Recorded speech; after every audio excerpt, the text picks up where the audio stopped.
Days after Uganda enacted one of the most draconian anti-gay laws on earth, the usual daily influx of patients has all but dried up at this HIV/AIDS facility in Kampala. Around 50 patients used to drop in every day. Now, only 2 or 3 have been showing up, according to staff. One of them is a transgender woman who cannot be named for safety reasons. This clinic is an LGBT clinic. You can come, express yourself to the doctors you feel like. You can say anything. Since the legislation was signed, US President Joe Biden directed the National Security Council to evaluate the implications for US engagement with Uganda, including PEPFAR, the US President's Emergency Plan for AIDS Relief.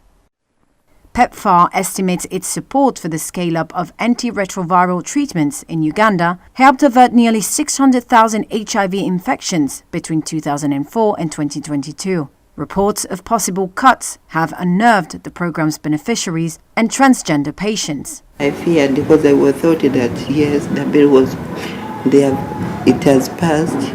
We are not going to get the treatment we have been getting. The organization they are not going to operate. We are going to be like indoors. You can't access even lubricants.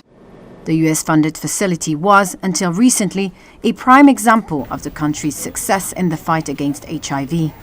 A clinician working at the facility, who also cannot be named for safety reasons, warns that new waves of infection could be forming, as members of the LGBT community are now afraid to access life-saving medicines. You find out that, one, the surgery of infection is increasing because people are not protecting themselves. Centers like DICs, the queer DICs, where queers just come and pick some preventive medications and other services, are being blocked from continuing to serve. It means prevention of HIV has also been cut. In Uganda, 1.4 million people live with the virus and 17,000 die a year as a result of its ravages, according to the state-run Uganda AIDS Commission.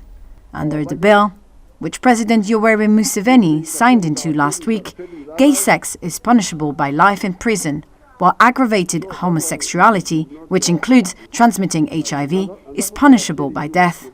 Uganda's health minister said last week that the government would ensure that prevention programs would remain accessible to those that needed them. The health ministry declined to comment for this story.